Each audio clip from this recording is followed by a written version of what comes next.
Welcome to Walk, Don't Run to the Doctor, where we are helping people avoid the burdens of preventable disease. By using evidence-based lifestyle tools to unlock each person's intrinsic healing ability, we're going to be supporting healthy families, healthy communities, and healthy individuals. Making your own food and moving every day vigorously can help you gain freedom from health debt. We can prove it.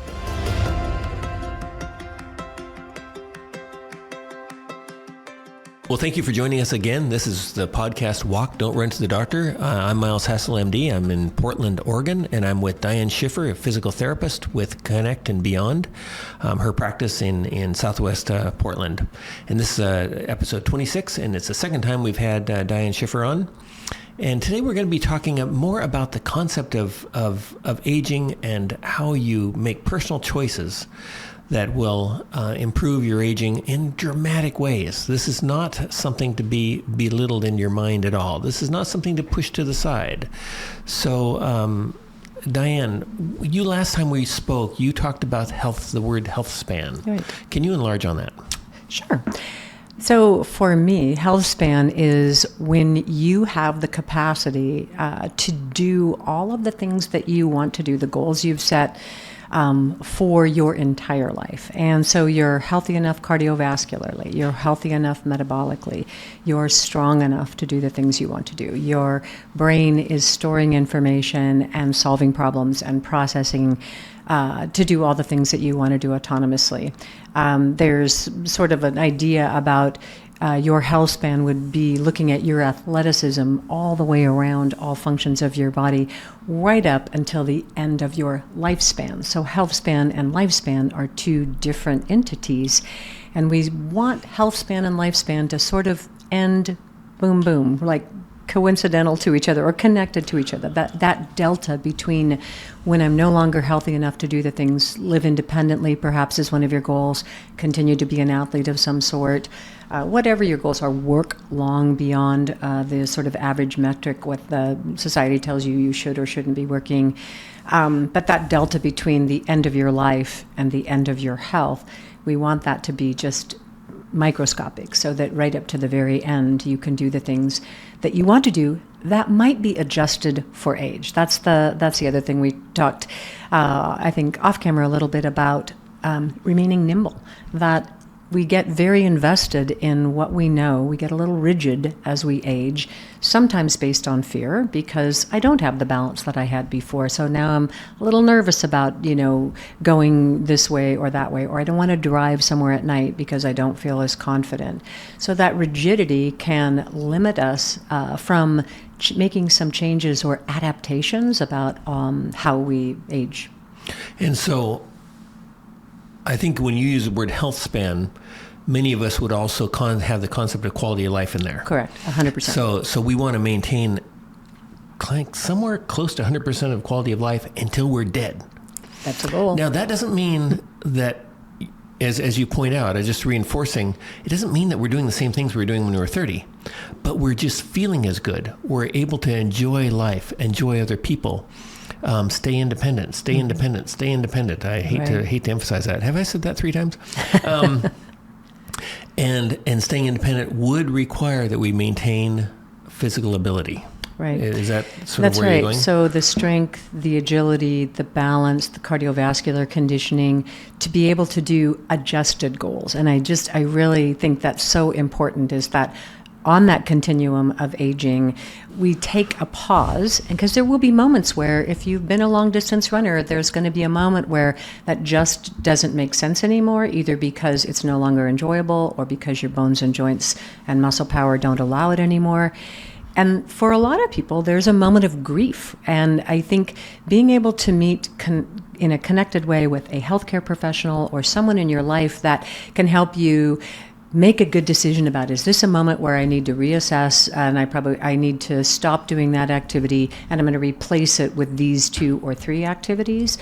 But to pause for just a minute, in the Marie Kondo way, thank that activity for all that it brought to you, the joy, the relationships, the fun, and then instead look forward to what is possible, and it will be different, but it doesn't have to be any less enjoyable or joyful or meaningful. I think that's the other thing we look at in Healthspan is meaning and purpose and joy. And from my friend Arthur, he's not my friend, but I love the work that Arthur Brooks does, but talks about happiness, and it really is a marker for successful aging. And Abe Lincoln said, people are about as happy as they choose to be. And I think we see that in our cancer patients who are dying. We see that in war zones. You really can achieve happiness. I'm thinking about how do we get people to that point. And would you agree that we should be starting in our 30s, our 40s, and have as wide a range of activities right from then on? Right. If you're just a committed runner and that's all you do, I think that's kind of a bit of a mistake. Do you agree, or am I being too rigid? I don't know. I think there are points in your life where you get the luxury of, if you are passionate about running and you can do it at a point in your life, I don't discourage people from doing that. What I would encourage people to do is also, though, be multifaceted. So I hate to pick on running, but not to just be that single sport selective. Some of that is a metric of time. If you're a passionate runner and that's what you really love to do, most of your dedicated time for fitness will go in that direction. But just being open-minded and nimble, and to think about what else might I entertain in terms of, maybe it is play, maybe it's putting a sport or a game into your life, or maybe it's adding another physical pursuit such as Tai Chi or yoga, Pilates, something that is a different type of movement. But I think there's a moment where you can be a little bit obsessive about an activity, and my experience, though, clinically, is sooner or later that will probably run out. For most people, there are outliers. I have a 94-year-old patient who is still running on the road. I mean, but that's an outlier. That is not typical. Well, I think part of the problem, Diane, is I was always a slug. You were a competitive athlete at a collegiate level, and so for those of us that exercise really didn't come all that naturally to us. So the only thing that I enjoyed were games, and so frisbee, ping pong, pickleball, tennis, hiking with other people. Right. For some of us, worked and kept us moving, cross-country skiing. And I'm just thinking about the listener and thinking, there's two groups of people, and I'm just thinking you and I actually represent the two poles. Maybe. Of somebody like me who exercises because I know it's the right thing to do, and so I have to find things that are fun. And then other people who are finding things that are fun for them that I would find absolutely miserable, like spending an hour in the pool, running for an hour on a road by myself. I would do these things with that. Those are torture for me. I think that's where the listener has to say, what works for me, and I've got to do something. And I would argue from the point of view of injury that the more somethings we do, the more types of somethings we do, the less injuries we get. Would you agree with that, or am I being... I think that's probably true over the course of a lifetime, that integration of multiple types of movement and types of exercise, so strength versus mobility versus agility versus cardiovascular training. So it's a stew of all types of movement that provide probably our best opportunity for that health span. One of the things along those lines, and I'm still making the argument to the listener, I'm making the argument that it's okay if you're a slug who doesn't really enjoy exercise and needs to find lots of variety to find fun in exercise. But there's something else, in my opinion, that comes with that, is that you meet more different people. Yeah. If the more variety of things you do, the more people you can bring along with you. So I'm making the case, if you're an endurance runner, maybe taking up a few different things, kayaking. I mean, you meet the most fun people kayaking, and so on. Community, connection, exactly. I think for people that didn't grow up maybe with a sport or the pursuit of a consistent activity, the one thing that I see as an outcome about that, though, like you said, it would be torture to be in the pool for an hour. the first 25 yards, 50 yards is always torture. You're like, oh, there's that black line I'm following at the bottom of the pool again. But nothing replaces what it feels like at the end of the workout to feel strong and to feel fit. And then I can take that strength and extrapolate it into, the work I do with clients that is physical, or gardening where I want to be able to be in a prolonged squat for a period of time, or I want to be on the ski slopes. So there's something about the reward. It may not be that that moment is just joyful, getting in that couple thousand yards in the pool, but the outcome is joyful because of what it produces in my ability to live a healthy lifestyle and an active lifestyle. That's actually an interesting aspect. She just mentioned something about the first 25 or 50 yards. And I think many of us know that from pretty much almost any activity, that's a bit of a slog. So we don't notice it probably when we're playing tennis. But for those of us, let's say if we're going to climb a mountain, it seems to me that for many of us, the first few hundred meters are definitely the most, I often sort of think, boy, I've got another, several thousand vertical feet to get to, and these first few hundred meters are already a strain. Yeah. And then, I don't know, something kicks in, your 2-3 DPG or whatever in your blood, and things ease up. But don't let, if you're a listener and you're letting the first part of your exercise that's not as much fun stop you from completing it, watch out, because that's not necessarily the right way to think. And instead to say, you know what, this is a barrier, a challenge that everybody has to overcome when they're doing slog type exercise. I think you used an interesting word earlier in choice. And I think choice is involved in exercise as well. You can make a choice to bail because it's not fun or doesn't feel great. You should listen to pain. If something is producing pain, then you ought to stop. Acute pain is an indication that you're annoying a tissue, and you ought to stop and have somebody help you sort that out. But if it's the mind game of that initial activity, if you can just hang in there, usually within a few minutes, those endorphins kick in. And although not being a runner, I never ever have experienced the runner's high. Mm-hmm. Neither have I. On the other hand, let's say you have somebody who's a friend who's a runner who needs somebody to keep them company. Just get them to do a shorter run, because it'll still be a great experience for you. Mm-hmm. And that's the only kind of running I've ever done is I tell people, look, I'm not going to go 10 miles with you, but I might go 2 or 3. Mm-hmm. The other thing is, Diane mentioned injuries. Mm-hmm. And I think that one of the things that happens is that people, instead of listening to their body and realizing that their body is smarter than their doctor, they keep trying to do something even though it hurts. Mm-hmm. Instead, they take pain pills.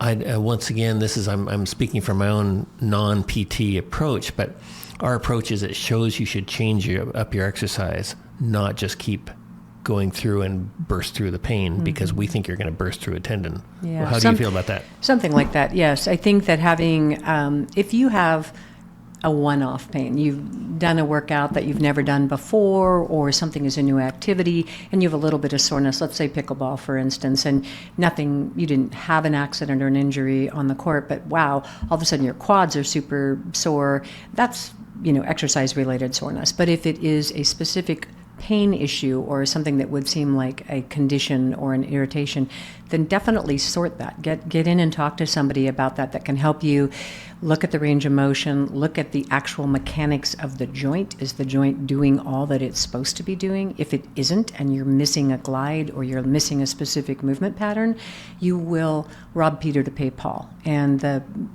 movement that isn't occurring, our body's super productive and very, very competitive. And if you want to hit the tennis ball overhead, you'll get the job done, but you will impinge on a tissue, and that's the tissue that is quite often usually making the squawk. It's not the one that's not moving so well, it's the one that is having to overcompensate. So getting in, having somebody help you be able to sort that out, and then create an exercise approach or movement pattern that can help you restore function, then go back to the sport.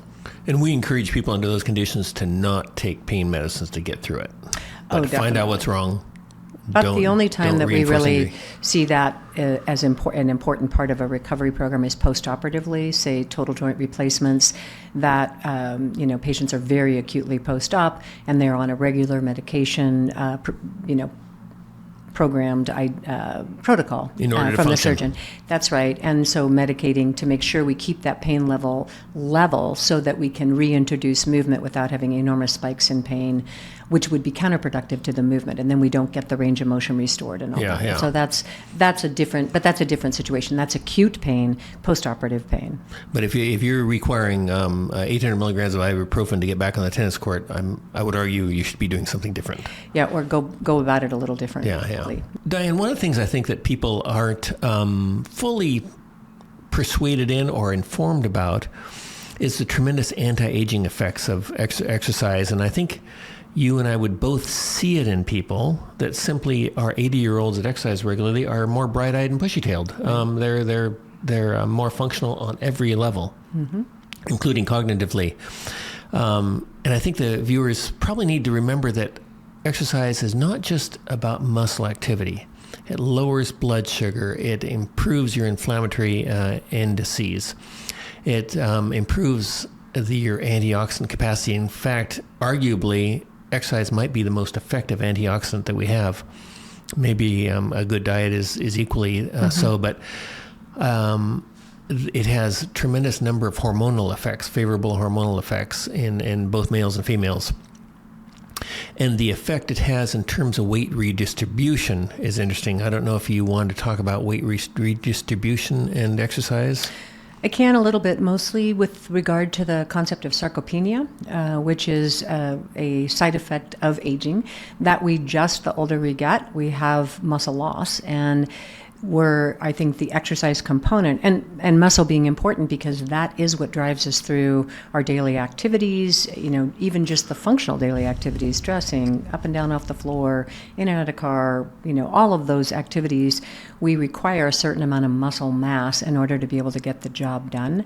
And exercise through the course of your life and aging, you have a certain amount of muscle capacity in your 20s, and then you have to work really hard to maintain as much of that as you can through the aging process, but there will be loss of muscle volume.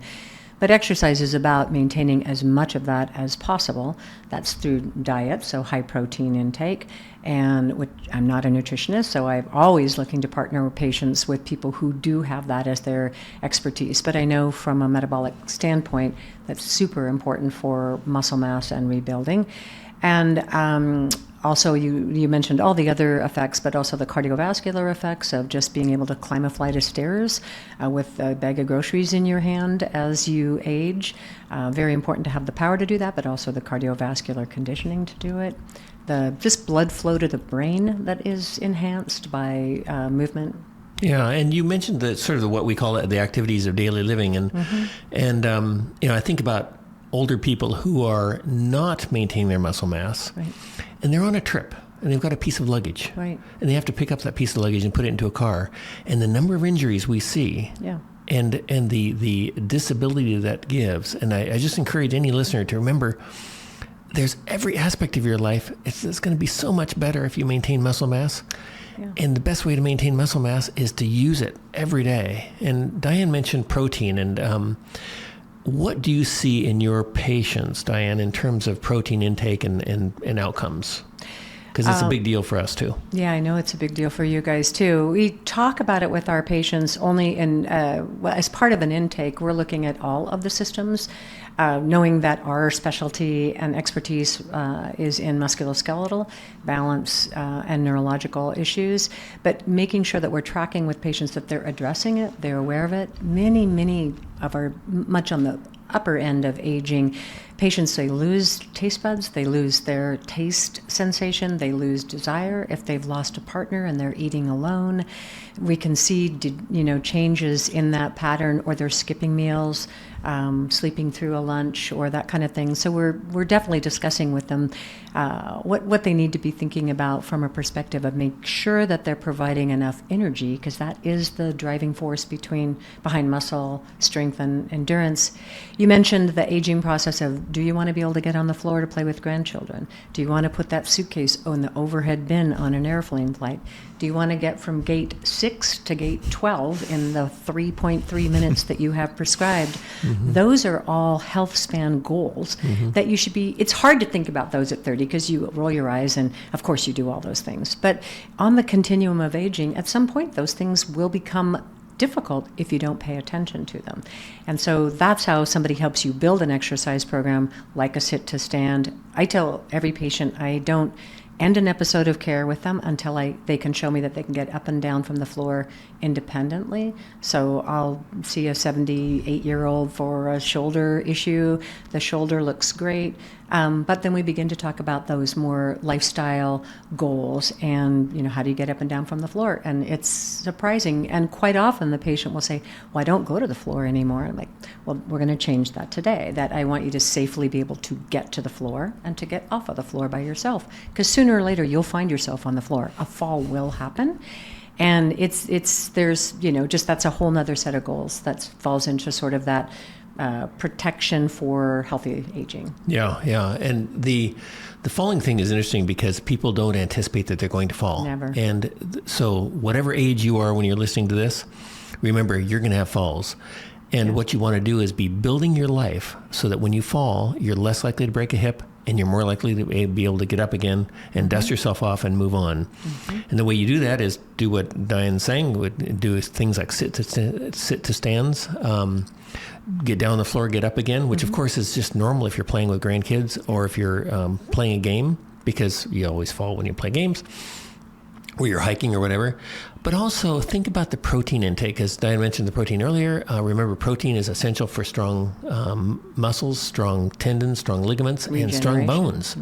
And all that stuff isn't going to rebuild. And so our practice is to tell people to have real protein from real food pretty much with every meal and snack. And that includes red meat. Having a few servings of red meat a week, and for the different nutritional components, is probably an important part of that for most people. If you're not a red meat eater, maybe you can eat shellfish, for example.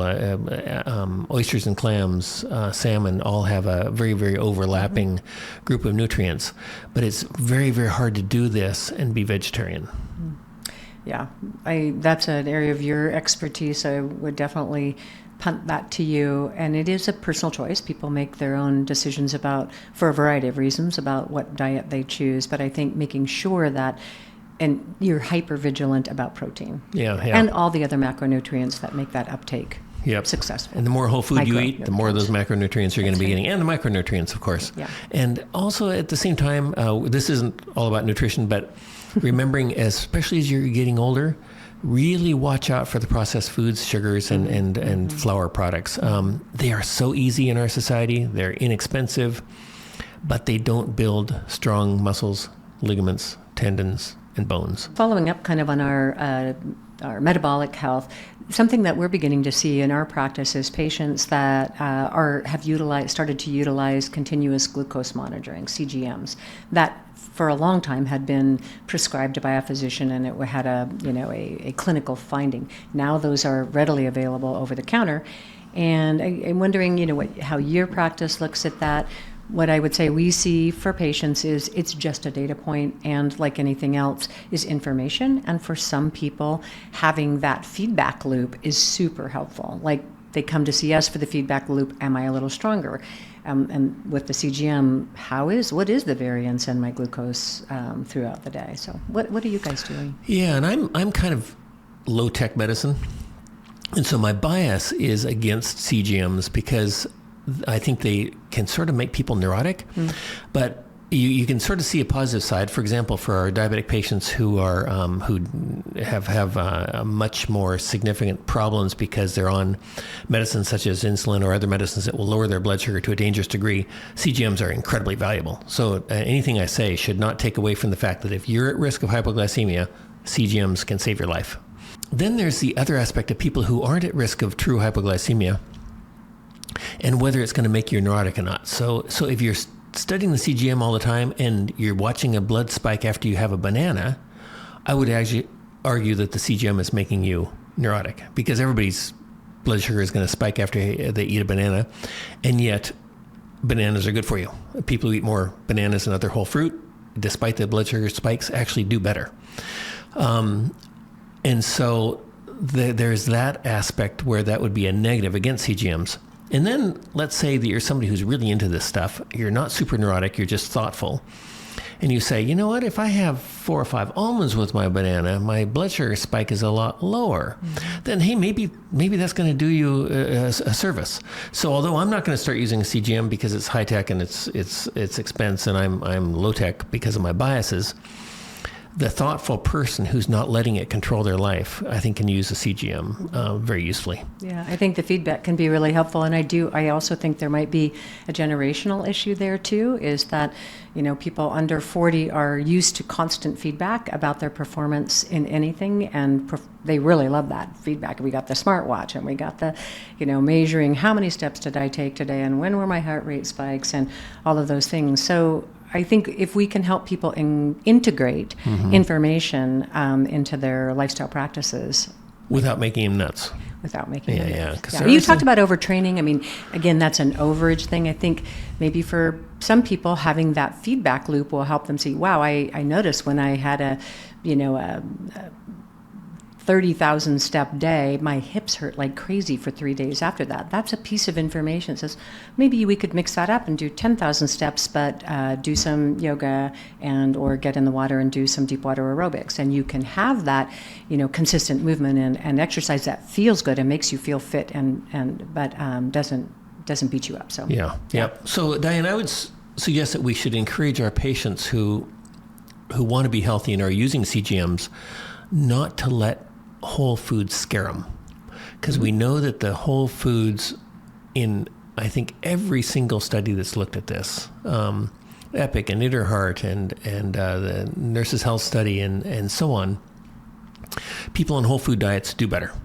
And so if you're taking a look at your CGM and your whole food is causing a blood sugar spike and it's scaring you from whole foods, don't let that happen. Right. Remember, whole foods are really good for you, and by whole foods I mean minimally processed foods. So a tool that you can use to reframe your thinking sometimes can be to remember that foods with a very low glycemic index that have very little effect on your blood sugar, such as high fructose corn syrup, are some of the worst foods out there on the planet.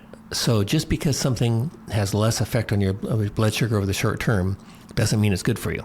Just because something that has more effect on your blood sugar over the short term doesn't mean it's bad for you. And so that's why we promote an omnivorous diet, lots of different foods, and including fat and protein, which blunts blood sugar response in any case. The other way that people can use CGMs, say effectively in our practice, is if they see a blood sugar spike and they use exercise to drop it. Our diabetic patients do that quite often. Have you seen them using it that way? Yes. Yeah.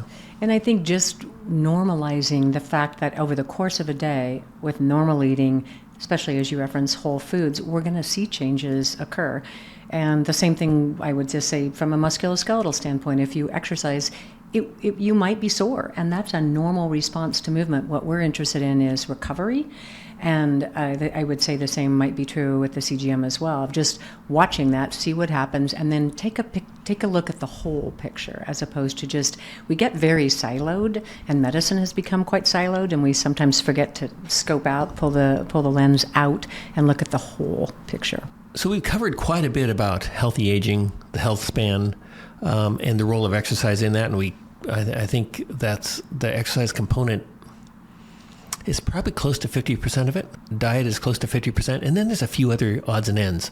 And one of the things I find really interesting that we could go on some other time is the role of heat in terms of hot baths and saunas and reducing cardiovascular disease, improving longevity, improving quality of life at the end of life, and there's much evidence for that. There's a lot of things that are promoted right now that may or may not have benefit. The cold plunge concepts, the ice baths, nutritional supplements, all those things may have a role, but we really hope that people take away the idea that taking an aggressive attitude towards your exercise on a daily basis is going to make your life in the years ahead much better. Mm-hmm. I totally concur. I think the evidence that I see is via sauna has good evidence for health effects for longevity, for Healthspan. The cold plunge is the current cool kid, but I don't think the research is out yet to really support any definable benefits. But if I kind of ascribe to, if it's not bad for you and it's something that makes you feel good, or it helps decrease soreness after a workout, then everybody has personal. I happen to love sauna. I really don't like being cold. So, but I think unless it has a negative effect and you find a benefit for it, I think, and it makes you feel good and ready to get back out and do another workout or another exercise set, then I think that's fine. And we're big on the concept of historical precedent. Mm-hmm. If people have been doing something for thousands of years, it's probably okay. And in defense of cold plunges, even though I don't do them myself, because to me it's just miserable, then we do have to acknowledge that the people using heat therapy, especially in the Scandinavian countries, typically frequently included a cold plunge in the form of snow or the nearest bay. And so it does have historical precedent. So we may find that the cold plunge has a lot more value than but I hope it doesn't. We just don't have the evidence yet. Diane, we're talking about this healthy aging thing, the Healthspan, your Health 401k. Why does this matter to you as a clinician? Well, that's a great question, Miles. I appreciate your asking that. I think, I'll give a personal example, and then how that extrapolates out to clients is that I know the total quality of my life is dependent upon how well I can navigate the world. And if I have a chronic injury or issue, it might inhibit my ability to get out socially and have lunch with friends, or get to church if that's an important activity, or play a game with friends. So community starts to shrink. And when community and connections start to shrink, mental health issues, depression is rampant in aging people. We get isolated. So for me, maintaining that active, strong, healthy body allows me to participate in all of life. And that's really why we've grown the Beyond side of our practice, is to provide community where people can come together. We see it. We're brand new at getting this. We've just been in our new facility about a year and a half. We're growing out all of the lifestyle classes, but we have community in our Tai Chi group now, and they look for each other. And if someone doesn't come, they're going to follow up and make sure that person is there. The clinicians are in and out of the space, so they're very accessible to be able for one of our clients to ask a quick question, or say, can I come in and get a screening exam to make sure this little nagging issue with my shoulder isn't going to hold me back from being able to do the things that I want to do. And so we're just building, hopefully to roll out in the early part of January, mid part of January, is sort of a membership model. To this point, our classes have been, just per class, and all of that lives outside of the insurance world. We haven't talked about that, but for the most part, your insurance plans do not pay for prevention or movement therapy outside of a prescribed set of interventions, a clinical intervention. So we're growing that out for ourselves, and I would love to see my role over the next few years really move in towards the healthy aging coaching, and using my 40 years of clinical practice and the medical experience and expertise to be able to come along and align with people to help make recommendations about how they do this in a healthy fashion. Because just starting something is important. We talked about before, the risk of doing nothing is high. But it is important that you don't say, just go pick up something on the internet and say, great, box jumps sound like the best thing to be able to get me off the floor, and you haven't even taken your feet off the floor in half a decade. And when you think about a patient who wants to do something at home, and they may be just not used to being really physically active, and they're realizing they really need to be, they haven't gotten to the point where they're going to come to see you yet. They might be 50 or 60 or 70, and they're just not used to moving all that much. What are some ideas that you'd say, you got to start something today? And what would be some ideas you'd give them? Right. I think just ensuring safety. If you really haven't done anything in a couple of decades, then you don't want to just necessarily see something that looks kind of fun and great, and someone is going to sell it to you on the internet as the 5 ways to fix your immobility. And so if you really haven't moved, I think it's worthwhile to have a visit or two with somebody, either you or Dave in your office, or someone on our team of physical therapy that can help you make sure you don't first do no harm, that we don't do that. But pretty easy recommendation would be things like sit to stand. There's a good, robust piece of data about being able to get up and out of a chair. What is a sit to stand? Okay, so it's getting out of a chair without using your hands, and just a regular, dining room chair, height chair, being able to either cross your arms across your chest or have them on your thighs as you stand. And then there's a metric of how many times can you do that activity in 1 minute. And the research supports the more you can do, the less likely you are to suffer a fall. And we all know that falls are probably the most destructive things to our health as we age. And that's something people could do a couple of times a day. 1,000%. Yeah. I mean, 10 of those twice a day, and every time you stand up from your 90-year-old. desk chair, you do a set of 5 to 10. Maybe you only do 5. Somebody else might do 10, or you'd work up to being able to do 10, where over the course of the day you do 40 or 50 sit to stands. So the test becomes your exercise. Farmer's carry is another really great one. Where What's a farmer's carry? Farmer's carry is just what it sounds like. The farmer that puts 2 buckets in his hand and takes feed out to his animals. It's that extrapolation to being able to get through the airport carrying a bag. It's being able to pick up your grandchild. Is your grip strong enough to do those things? Can you carry a bag of groceries in? So you might, if you haven't been doing anything, the prescribed activity is usually take a weight in your hand, either a single bell like a kettlebell or 2 very light hand dumbbells in your hand. Come to standing and then walk 30 seconds, set the weight down, rest 30 seconds, pick the weight up again, and repeat the walk.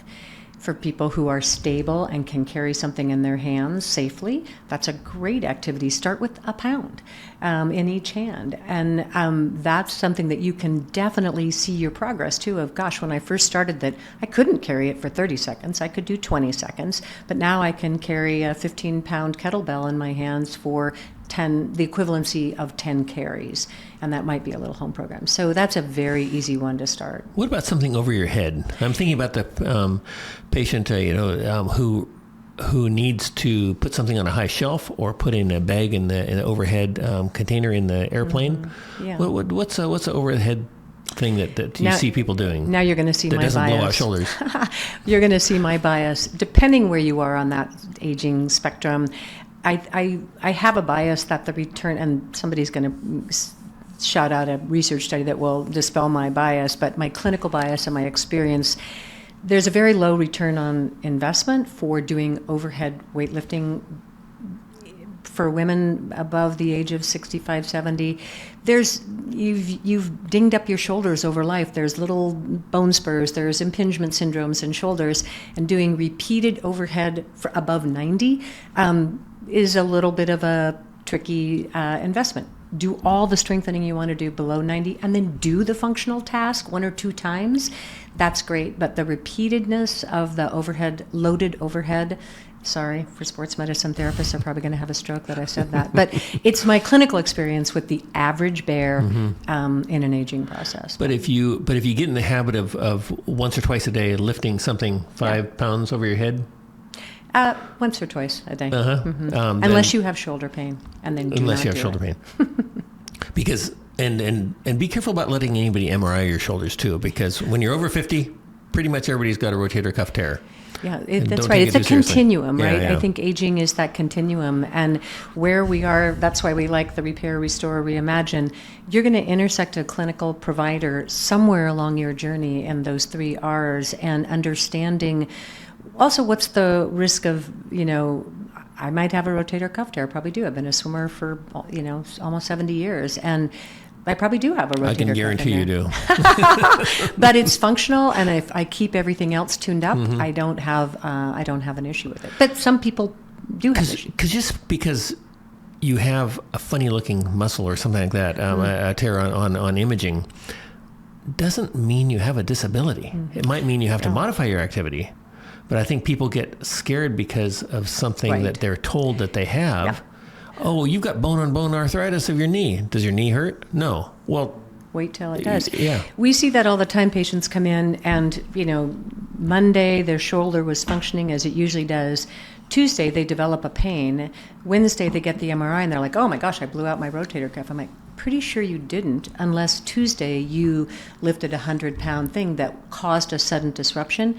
pretty sure your shoulder looked just like this on Monday when you were pain-free. If it's just aging continuum changes, so let's push pause on the alarm bells. Let's pause. Let's see what we can do to restore function. And if you can't get back to the function level you're looking for, then 1,000%. Let's see what those other non-conservative interventions are. But always think about that where there is on that continuum. And again, trauma is trauma, and if you have an acute tear, you have an acute tear. But don't rush into imaging if there's not a really good rationale for it.